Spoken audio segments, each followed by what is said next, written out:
João capítulo 9, do 1 em diante. Os irmãos acharam? Diz assim: ao passar Jesus, viu um cego de nascença. Os seus discípulos lhe perguntaram: Mestre, quem pecou, este homem ou seus pais, para que ele nascesse cego? Disse Jesus: nem ele e nem seus pais pecaram, mas isso aconteceu para que a obra de Deus se manifestasse na vida dele. Enquanto é dia, precisamos realizar a obra daquele que me enviou. A noite se aproxima, quando ninguém pode trabalhar. Enquanto estou no mundo, sou a luz do mundo. E tendo dito isso, cuspiu no chão, misturou terra com saliva e aplicou-a aos olhos do homem. Então lhe disse: vá lavar-se no tanque de Siloé, que significa enviado. O homem foi, lavou-se e voltou vendo. Os seus vizinhos e os que anteriormente o tinham visto mendigando perguntaram: não é este o homem que costumava ficar sentado, mendigando? Alguns afirmaram que era ele, outros diziam: não, apenas se parece com ele. Mas ele próprio insistia: sou eu mesmo. Então, como foram abertos seus olhos? Perguntaram eles. E ele respondeu: o homem chamado Jesus misturou terra com saliva, colocou nos meus olhos e disse que me fosse lavar em Siloé. Fui, lavei-me e agora vejo. E eles lhe perguntaram: onde está esse homem? Não sei, disse ele. Levaram assim aos fariseus o homem que fora cego. Era sábado, o dia em que Jesus havia misturado terra com saliva e aberto os olhos daquele homem. Então, os fariseus também lhe perguntaram como ele recuperara a vista. E o homem respondeu: ele colocou uma mistura de terra e saliva em meus olhos, e eu lavei e agora vejo. Alguns dos fariseus disseram: esse homem não é de Deus, pois não guarda o sábado. Mas outros perguntavam: como pode um pecador fazer tais sinais miraculosos? E houve divisão entre eles. Tornaram, pois, a perguntar ao cego: que diz você a respeito dele, já que foram os seus olhos que ele abriu? E o homem respondeu: ele é um profeta. Os judeus não acreditaram que ele fora cego e havia sido curado, enquanto não mandaram buscar os seus pais. Então perguntaram: é este o seu filho, o qual vocês dizem que nasceu cego? Como ele pode ver agora? E responderam os pais: olha, sabemos que é o nosso filho, nasceu cego, mas não sabemos como ele pode ver agora ou quem abriu os seus olhos. Pergunte a ele, idade ele tem, e ele falará por si mesmo. Seus pais disseram isso porque tinham medo dos judeus, pois estes já haviam decidido que se alguém confessasse que Jesus era o Cristo, seria expulso da sinagoga. Foi por isso que os seus pais disseram: idade ele tem, pergunte a ele. Então, pela segunda vez, chamaram o homem que fora cego e disseram: para a glória de Deus, diga a verdade, sabemos que esse homem é pecador. E ele respondeu: olha, eu não sei se ele é pecador ou não, uma coisa eu sei, eu era cego e agora vejo. Então lhe perguntaram: o que ele fez? Como ele abriu seus olhos? E ele respondeu: eu já disse a vocês, e vocês não me dão ouvidos. Por que querem ouvir outra vez? Acaso vocês também querem ser discípulos dele? Então o insultaram e disseram: o discípulo dele é você, nós somos discípulos de Moisés. Sabemos que Deus falou a Moisés, mas quanto a esse, nem sabemos de onde ele vem. E o homem respondeu: ora, isso é extraordinário, vocês não sabem de onde ele vem, contudo ele me abriu os olhos. Sabemos que Deus não ouve pecadores, mas ouve o homem que o teme e pratica a sua vontade. Ninguém jamais ouviu que os olhos de um cego de nascença tivessem sido abertos. Se esse homem não fosse de Deus, ele não poderia fazer coisa alguma. Diante disso, então, eles responderam: você nasceu cheio de pecado, como tem a ousadia de nos ensinar? E assim o expulsaram. Jesus ouviu que o havia expulsado, e ao encontrá-lo disse: você crê no Filho do Homem? Perguntou o homem: quem é ele? Quem é para que eu creia nele? E disse Jesus: você já o tem visto, é aquele que está falando com você. Então o homem disse: Senhor, eu creio. E o adorou.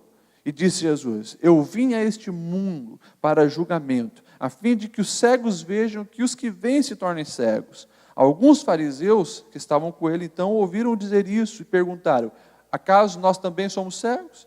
E disse Jesus: se vocês fossem cegos, não seriam culpados de pecado, mas agora que dizem que pode ver, a culpa de vocês permanece. Amém? que ele está sentado, meus irmãos, e nós vamos refletir nessa passagem, aprender algumas coisas. Hoje eu vou pregar um pouquinho diferente. Vou pregar em cima dos versículos. Geralmente, eu coloco alguns tópicos e a gente reflete em cima dos tópicos. Tem algumas lições muito importantes nesse texto para a gente aprender. E é uma história exclusiva do Evangelho segundo escreveu João. João é o único que relata essa história, a história desse cego de nascença. E a gente pode olhar em todo o Evangelho, nós não vamos encontrar nos milagres de Jesus um milagre parecido com esse, onde uma pessoa que nasceu com um problema, que nasceu com uma deficiência, é curado. Em Atos nós vamos ver, mas aqui nos Evangelhos, esse é o único homem que recebe o milagre de Jesus, que a gente tem certeza que ele já tinha nascido dessa maneira. O versículo 1 ele diz assim: ao passar, Jesus viu um cego de nascença. Você parou para pensar numa pessoa nessa situação? Você parou para pensar num cego de nascença? Uma pessoa que nasceu cego e que não tem noção nenhuma de como é as coisas. Ele imagina com o seu tato, com o seu paladar, com os outros sentidos que funcionam, a audição, ele imagina como são as coisas, mas ele não tem referência nenhuma. Tudo é coisa da sua mente.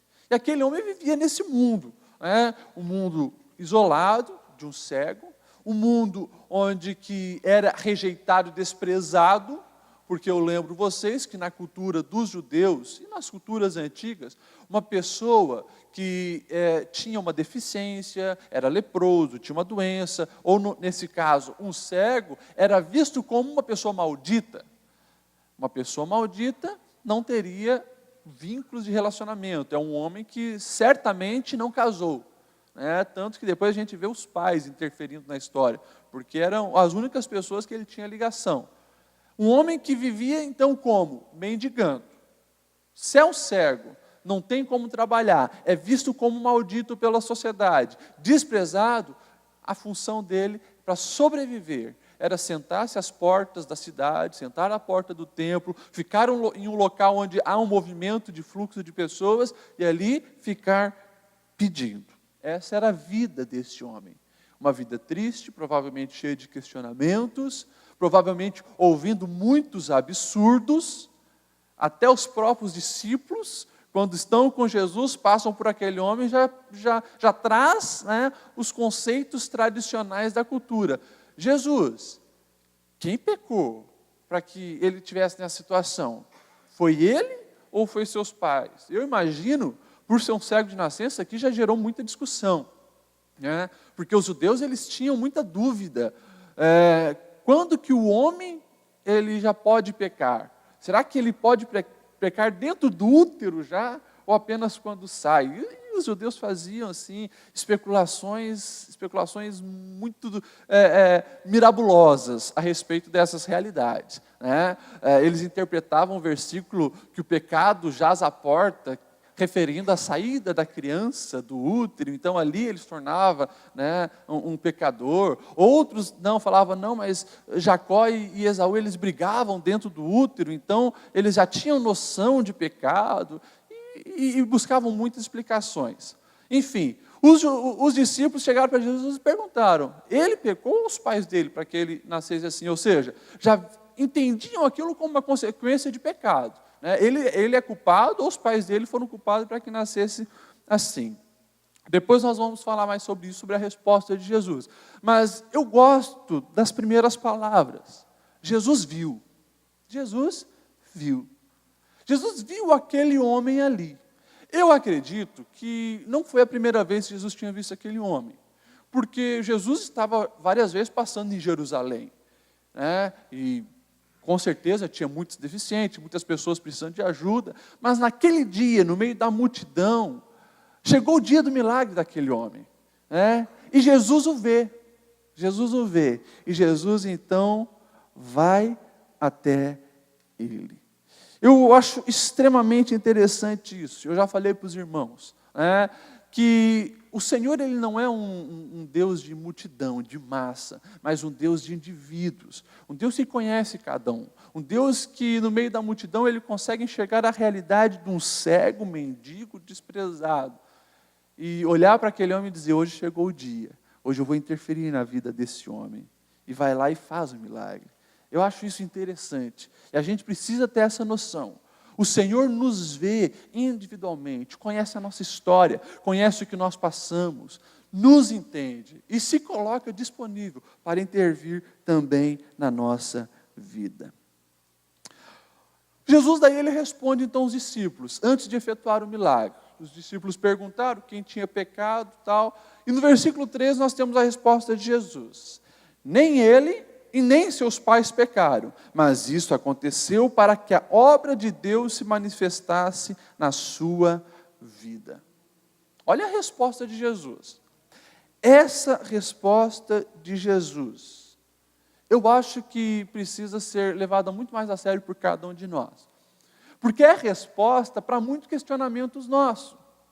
Enquanto nós estamos o tempo todo questionando a explicação, das angústias, das dores, dos problemas, da dificuldade, Jesus ele não está de olho na explicação, mas ele está de olho na solução. Ele não para e tenta explicar, entra na discussão que os judeus tinham a respeito disso, quem pecou, quem deixou de pecar, não. Jesus ele só diz o seguinte, olha, ele está assim para que a obra de Deus se manifestasse na vida dele. Ou seja, o Senhor vai intervir na vida dele e vai solucionar esse problema. Você já parou para pensar agora nas tuas dificuldades, nos teus problemas? Porque a gente é assim, a gente quer explicação para tudo. A gente passa por uma situação difícil financeira, a gente já questiona. Por quê, Senhor? Eu oferto na tua casa, eu ajudo o missionário, eu sou dizimista fiel, me explica isso, porque eu estou passando por essa dificuldade. A gente fica doente, a gente questiona. A gente tem um problema na família, a gente questiona. A gente quer explicação para tudo, quando muitas vezes nós precisamos justamente disso aqui. Entender que o Senhor tem um propósito na nossa vida. Ele tem um propósito para realizar na nossa vida. E Ele, até mediante os problemas que nos acontecem, até mediante as angústias da nossa alma, as aflições que nós passamos, Ele tem solução. E o processo final sempre é perfeito, quando nós deixamos Ele agir, quando nós deixamos Ele fazer. Então, quando você estiver naquele momento de questionar, lembre-se dessa resposta de Jesus. Porque se você é um cristão verdadeiro, tem buscado fazer a vontade do Senhor, você pode ter certeza que a resposta que Ele deu para esse homem, para os discípulos a respeito desse homem, é a mesma resposta para as nossas angústias. Por que eu estou passando por isso, Senhor? Para que a obra dele se revele em nós. Simples assim.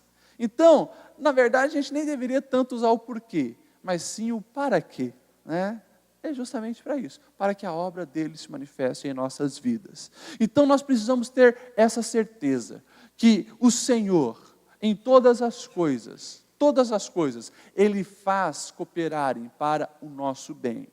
Não quer dizer que o Senhor se agrada com as nossas angústias, com as nossas mazelas. Mas eu lembro vocês, o principal propósito da nossa vida, eu já falei isso algumas vezes para os irmãos. Se você tem alguma dúvida, por que você existe, resume-se numa frase só. Você existe para ser parecido com Cristo. O desejo do Senhor para a sua vida é esse, é que nós venhamos ser parecidos com Cristo. Ele é o nosso referencial de vida. Às vezes nós vemos cristãos buscando tanta coisa, faz isso, faz aquilo, traça 300 objetivos e se esquece do principal. O objetivo de cada cristão é se tornar parecido com Cristo. E todas as coisas, quando Paulo está dizendo isso, ele diz, olha, todas as coisas cooperam para o bem, daqueles que amam a Deus, aqueles que desejam viver segundo o seu propósito, e o propósito de Deus é esse. Então, as mazelas, as dores, as angústias, os problemas familiares, os problemas de calúnia, os problemas de acusação, os problemas de desprezo, tudo que nós passamos é para que a obra do Senhor se manifeste em nossa vida, para que nós venhamos estar moldados segundo o padrão perfeito de Jesus. Isso aqui é fantástico. Nós precisamos aprender isso muito mais e levar mais a sério essa resposta de Jesus. Quando a gente perguntar uma explicação, lembre-se, Jesus ele já está de olho na solução. E a solução é essa. A continuidade no versículo 6 diz assim: tendo dito isto, Jesus ele cospe no chão, faz uma laminha ali com a terra, que coisa muito higiênica, né? E pega aquele lodo e esfrega no olho do cego. E daí diz para ele, agora você vai lavar-se lá no tanque de Siloé. E a Bíblia diz que o homem foi. Nós já vimos aqui Jesus agindo de maneira muito estranha, sempre. Na última reflexão nossa sobre o leproso, Jesus toca no leproso, não sai correndo que nem toda a multidão. E aqui, mais uma vez, Jesus agindo de uma maneira absurda. Jesus cospe no chão e passa o lodo. Para nós é mais absurdo do que para aquela época. Naquela época existia murmúrios da cultura greco-romana que a saliva ela tinha um poder curador. Saliva de reis, saliva de pessoas importantes tinha um poder curador. E se você pegar alguns historiadores romanos, como Plínio, você vai ver Plínio, nos seus artigos, ele separando um capítulo todo para falar do poder curador do cuspe, da saliva, de pessoas importantes. Existia mitos de que pessoa em jejum também, a saliva tinha um poder curador, enfim. Eu não entendo muito qual foi o propósito do Senhor, mas saliva é um negócio que não agrada muito. E ainda misturada com areia, com lodo, passada nos olhos, Jesus estava forçando aquele homem a tomar uma atitude. É isso que eu entendo. E claro, ao fazer isso, eu também vejo que Jesus queria ver até onde ia a vontade daquele homem de enxergar. E a gente vê que aquele homem, depois de sujo os olhos, ele vai, se lava e volta vendo. E tem uma outra coisa interessante aqui nesse milagre. Nós não vemos o cego clamando por Jesus para ser curado. Nós não vemos nenhuma pessoa chegando para Jesus intercedendo. Esse é um milagre que, mais uma vez, a gente fala sobre o olhar de Jesus. Jesus vê, vai lá, atende e faz o milagre. Ele não pediu. Ninguém ficou clamando, não tinha uma mãe prostrada aos pés clamando, Jesus, cura o meu filho. Não tinha um irmão, não tinha ninguém, nem os discípulos, ninguém. Jesus decidiu por si fazer o milagre na vida desse homem. Isso me ensina que a sensibilidade de Jesus, Jesus, ele faz coisas por nós, meus irmãos, que nós nem imaginamos. O Senhor, ele age ao nosso redor, ele age na nossa vida e trabalha de uma maneira que quando nós vemos o milagre já aconteceu. Coisas que nós nem pedimos, coisas que nós nem imaginamos, o Senhor tem feito por nós, tem executado ao nosso favor. Esse é um Jesus que faz justamente isso. E eu lembro vocês, esse Jesus maravilhoso, ele não pode ser limitado à nossa mente, à nossa expectativa de ação. Todos os milagres praticamente que a gente viu, Jesus agiu de maneira estranha, fora do costume da época. Totalmente diferente. Ele continua fazendo isso hoje. Portanto, naquilo que você precisa ver na sua vida acontecer, o milagre, não tente imitar o Senhor. Jesus primeiro dá o passo A, o passo B é esse, o passo C é esse. Não é uma receita, milagre não é como uma receita. Milagre é a gente ter fé e deixar o Senhor agir do jeito dele, a maneira dele. Ele é perfeito em tudo o que faz. Até mesmo quando cospe no chão e passa lodo no olho de alguém.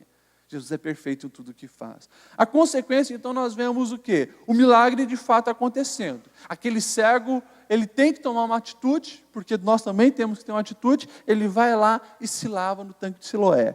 Eu imagino essa cena, deve ser uma das cenas mais lindas, dos milagres de Jesus. Um homem que nunca tinha visto nada, ouvia o barulho da água, ouvia a voz das pessoas, mas não conhecia nada. Você imagina, aquele homem pela primeira vez, vendo a luz, vendo gente, vendo água, vendo talvez o reflexo dele, deve ter sido muito lindo, E ele se lava, volta vendo, e ele eu imagino que não conteve a euforia, a alegria. Naquele momento, ele nem vai correndo para Jesus, né, ver quem era aquele Jesus que tinha curado. Ele sai correndo e vai para sua casa, né?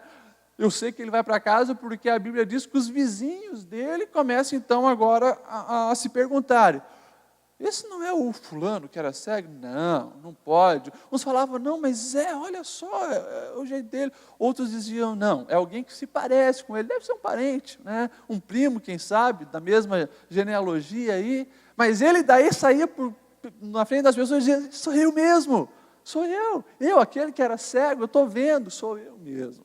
Irmãos, tem coisas que Deus faz na nossa vida que as pessoas que não conhecem não acreditam. Principalmente o maior milagre de todos, o milagre da salvação. A gente vê pessoas assim que viviam uma vida errada. Uma vida que os outros olhavam e diziam: para isso não tem jeito. Esse é o pior de todos. Essa não tem mais condições. Mas o Senhor vai lá, faz o milagre, realiza, e as pessoas ficam assustadas, maravilhadas, a ponto de dizer: não pode que é o fulano. Não, essa não é a fulana que fazia aquilo, que praticava aquilo, que era daquele jeito. Mas é assim que o Senhor faz. O milagre que Ele faz, as maravilhas que Ele faz são tão grandes que chega a assustar aqueles que nem imaginam que o milagre de tal proporção possa acontecer. Mas para o nosso Senhor não é impossível. Ele faz dessa maneira coisas que os outros não acreditam. E as pessoas não estavam acreditando que era o mesmo homem. E ele tinha que estar dizendo o tempo todo: sou eu sou aquele que era cego e agora eu vejo. Então as pessoas daí assustadas, o que elas fazem? Precisamos levar aos nossos líderes. E levam então aos fariseus. Isso aqui, eu acho uma coisa muito interessante, né? Porque as pessoas não compreenderam o que estava acontecendo. Não compreenderam o que estava acontecendo. O homem nasceu cego, a vida toda cega, mendigando, parece que estava condenado àquilo ali, de repente aparece vendo. Gera uma confusão na mente das pessoas que conheciam aquele homem. E naquele momento de confusão, eles levam então para os líderes, né, para os líderes explicarem. Aqui é uma lição para a gente entender, né, para a gente refletir. Quando nós temos nosso questionamento, as nossas dúvidas, não sabemos explicar as coisas, para quem nós estamos levando as nossas dúvidas? A quem nós estamos indo questionar? Quem são os teus conselheiros? Quem são aqueles que vão solucionar as suas dúvidas? E daí, pelo decorrer da história, nós vemos que aqui estavam os verdadeiros cegos, na posição de liderança. Na posição de liderança, mas eram homens totalmente cegos. Porque focam a tradição. Alguém te curou no sábado? Se alguém te curou no sábado, já sei que é um pecador. Ou seja, a confusão toda que eles criam em cima de uma tradição. Vidas não era importante. Não, você podia ter continuado cego, mendigando, sofrendo, não conhecendo a luz do dia. Problema teu. Agora, a lei não. A rigidez do sábado não podia ser quebrada. Os fariseus, por isso que Jesus chama eles de raça de víboras. Pessoas que achavam que eram extremamente religiosos, mas que o Senhor Deus não suportava. Porque eles colocavam um fardo tão pesado, que nem eles e nem as outras pessoas conseguiam suportar. Os fariseus, eles distorceram muito, principalmente o quarto mandamento, que era guardar o sábado. Eles não deixavam as pessoas, né, naquela época, e segundo alguns escritos dos judeus, né, as sandálias, tinha alguns tipos de sandália. Umas eram amarradas e as outras tinham prego. Né?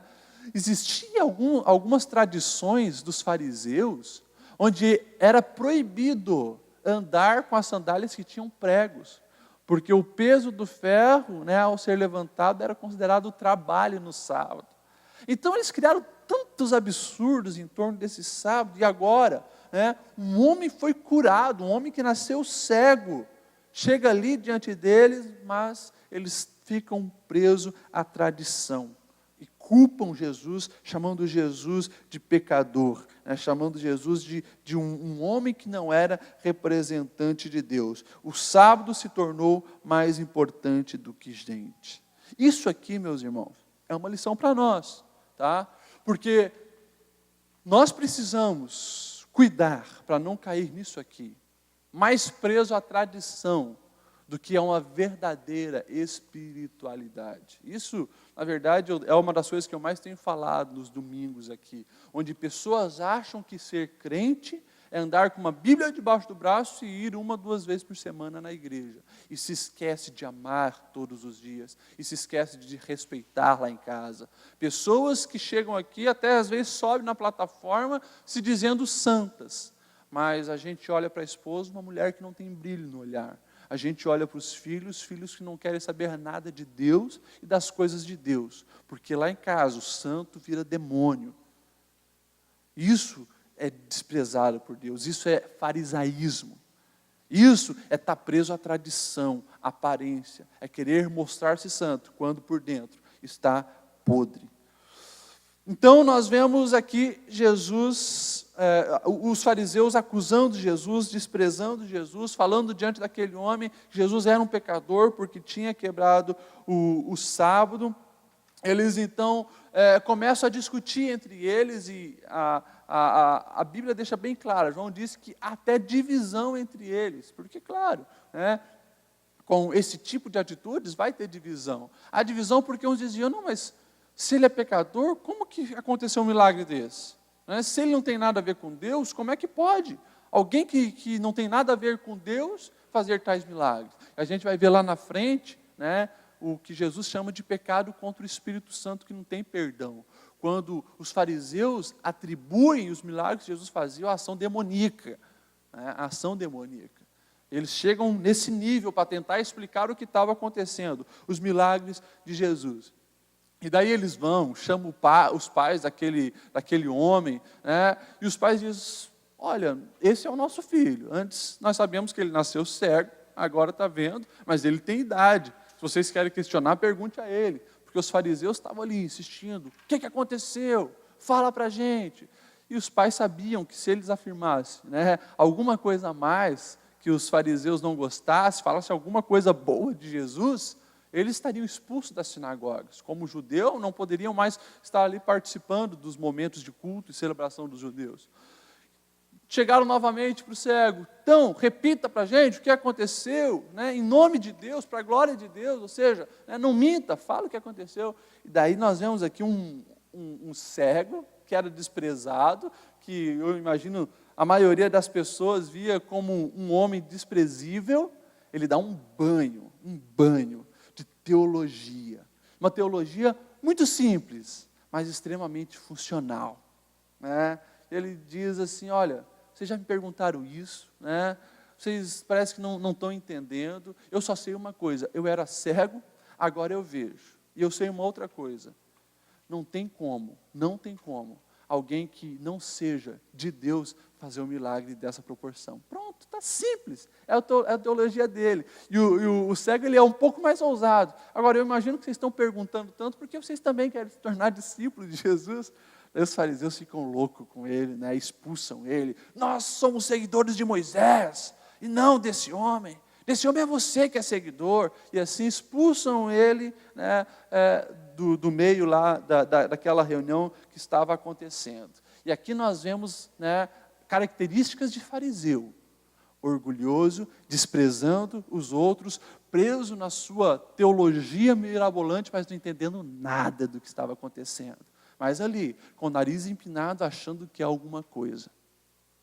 A gente precisa cuidar com isso, porque isso é desprezível aos olhos do Senhor. Atitude arrogante, achando que é alguma coisa. Então, nós vemos aquele homem ser expulso, né, daquela reunião dos fariseus, e daí eu vejo uma das partes mais lindas desse milagre que aconteceu. Nós vemos que Jesus, ele ouviu falar que aquele cego tinha sido expulso da reunião dos fariseus. E daí Jesus vai atrás dele. Está lá no versículo 25. E daí Jesus se encontra com ele e pergunta, você crê no Filho do Homem? Aquele jovem pergunta, mas quem é ele? Quem é esse Filho do Homem para que eu creia nele? E daí Jesus diz, você está falando com ele, você já conhece ele.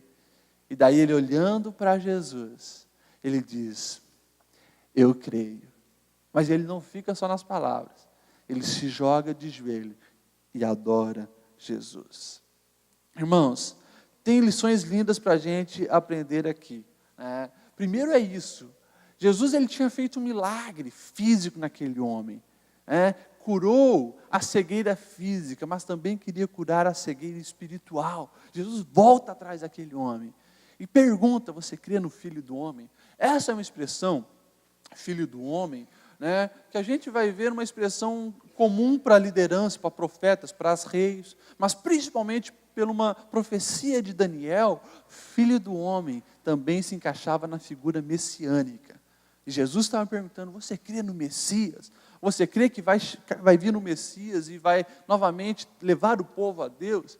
E ele então, mas quem é? Jesus diz, você está falando com ele. Naquele mesmo momento, ele concilia, né, a sua convicção que ali realmente não era um homem simples, mas era o Filho de Deus.